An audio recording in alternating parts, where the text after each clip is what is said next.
Bismillahirrahmanirrahim. Assalamualaikum, bersama kita kembali dalam program yang mulia pada kali ini, iaitu Forum Islam Itu Indah.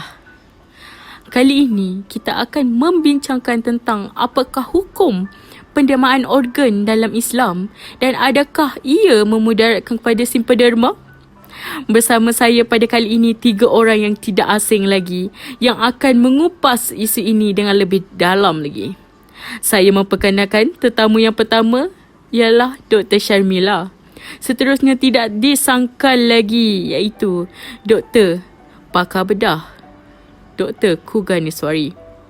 Dan tidak lupa juga yang duduk bersopan ayu bersama kita iaitu Ustazah Nur Syaziah.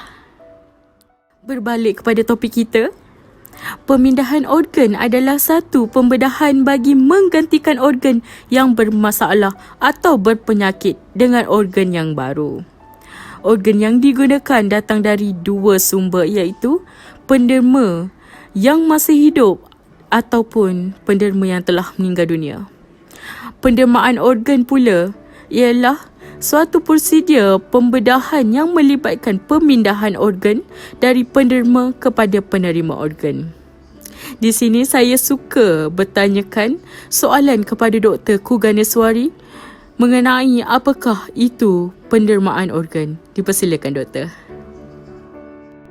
Terima kasih kepada pengerusi majlis dan dengan senang hati saya ingin membicarakan tentang apakah itu pendermaan organ dengan lebih lanjut.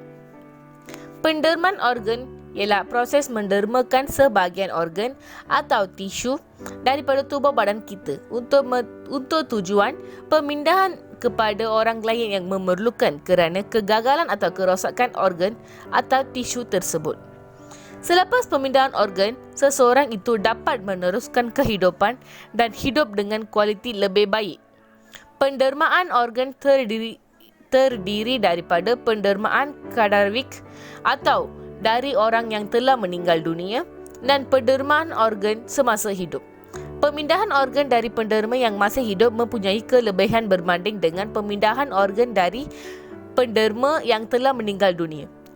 Ia boleh dilakukan pada masa yang sesuai dan pembedahan dapat dilakukan secara elektif di mana penderma dan menerima organ berada pada tahap kesihatan yang sesuai dan juga pada masa yang sesuai. Organ dari penderma juga berfungsi lebih baik dan lebih lama. Pada kebiasaannya, pemindahan organ dari penderma hidup hanya dibenarkan dari ahli keluarga yang ada pertalian darah atau hubungan suami isteri. Seseorang yang masih hidup boleh menderma salah satu dari buah pinggang atau sebahagian hatinya.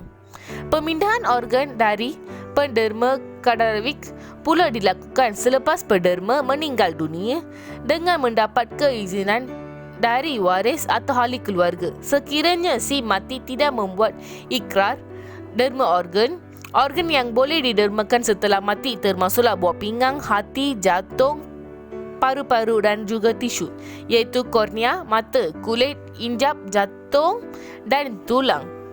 Oh begitu.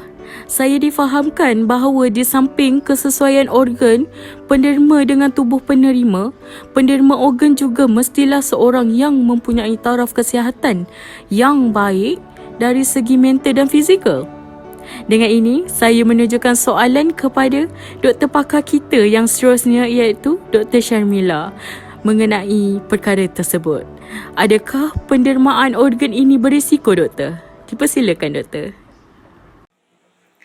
Bismillahirrahmanirrahim.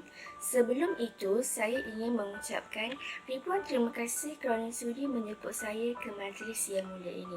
Untuk pengetahuan semua, apa jua jenis pembedahan mempunyai risiko tersendiri, termasuklah pembedahan yang melibatkan organ dalaman. Pendermaan organ ketika masih hidup mempunyai risiko tertentu akibat pembedahan, termasuk kematian dan juga kesan negatif dari segi psikologi.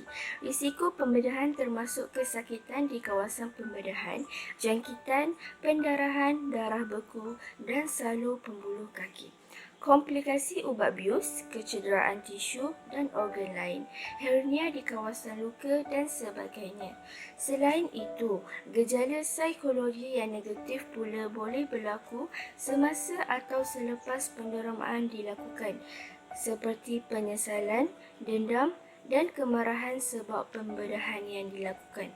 Organ yang didermakan juga berkemungkinan tidak berfungsi sebagaimana yang diharapkan oleh penerima. Di samping parut luka pembedahan boleh menjejaskan penampilan penderma. Oleh itu, rawatan yang diperlukan untuk mengatasi kesan-kesan ini memerlukan masa yang lama. Di samping kemungkinan menerima kesan sampingan dari ubatan-ubatan yang diambil. Walau bagaimanapun, risiko adalah berbeza di antara penderma dan juga bergantung kepada organ yang didermakan. Oh, begitu rupanya. Jadi, apakah pandangan Ustazah Syazia tentang mengenai hukum pendermaan organ dalam pandangan Islam? Dipersilakan Ustazah. Bismillahirrahmanirrahim.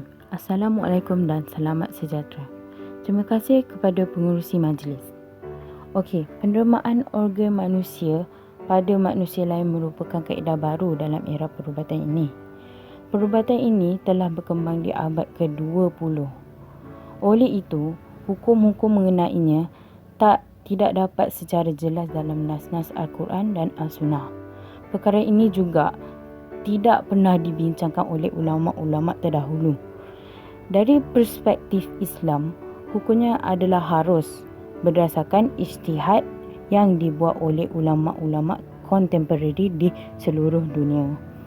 Di Malaysia pula, bermula sejak tahun 60-an dengan keluarnya fatwa dari Mufti Perlis pada tahun 1965, mengikut laporan dari Utusan Melayu hanya terdapat 0.7% penduduk Malaysia yang membuat ikrar derma organ berbanding pesakit yang menunggu pendermaan organ sebanyak 15,552 orang.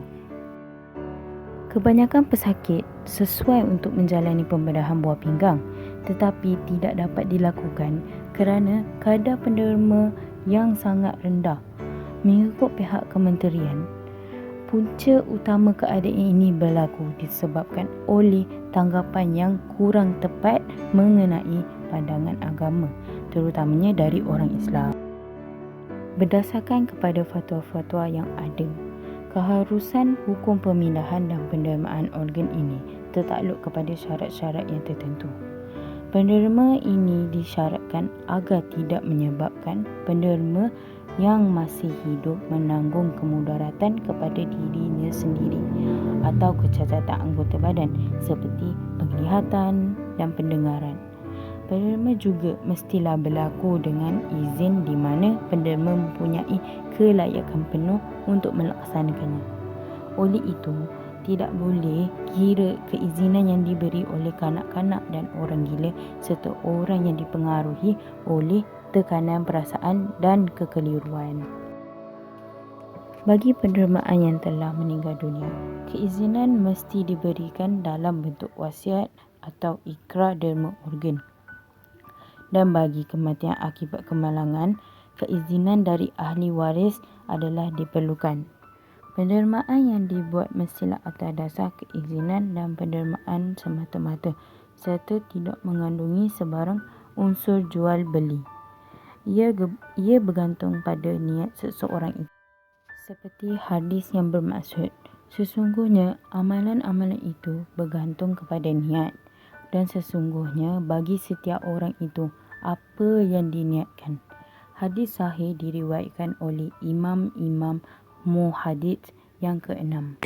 Oh, jadi kesimpulannya, hukum pendermaan organ ini adalah diharuskan. Adakah doktor yang menjalankan pembedahan ini mempunyai syarat-syarat tertentu, Ustazah? Sudah semestinya para doktor yang terlibat dalam perawatan ini disyaratkan mempunyai ilmu dan kebolehan yang mencukupi untuk membuat pertimbangan yang sebaik-baiknya terhadap penderma dan penerima selaras dengan prinsip maslahah dan masfadah dalam syariat Islam. Oh, begitu ya. Saya ingin menanyakan soalan kepada Dr. Sharmila kembali tentang kebiasaannya, apakah organ yang sering didermakan? Di Malaysia, organ yang mula dipindahkan ialah mata, iaitu kornea. Bagi rawatan pemindahan ginjal, ianya telah bermula pada bulan Disember 1975 apabila seorang ahli perniagaan dari Sarawak menerima ginjal dari adiknya. Pemindahan hati telah dimulakan pada bulan Mac 1995 dan pada Disember 1997, satu pembedahan jantung telah berjaya dijalankan di Institut Jantung Negara. Oleh ini, saya menekankan kepada semua, marilah kita menderma organ jika layak. Sekurang-kurangnya, mendermakan darah. Saya ingin memetik satu hadis yang berkata bahawa orang-orang yang beriman, lelaki dan perempuan, sebahagian mereka menjadi penolong bagi sebahagian yang lain. Marilah kita memperbanyakkan amalan kita bukan sahaja pada ibadah, dengan menolong orang yang memerlukan juga dapat menambah amalan kita. Oleh itu, saya menamatkan program ini dengan wabillahi taufiq wal hidayah. Wassalamualaikum warahmatullahi wabarakatuh. Yang baik datang daripada Allah, yang buruk datang daripada kami. Dengan ini, saya menutup bicara dengan Assalamualaikum warahmatullahi wabarakatuh. Terima kasih.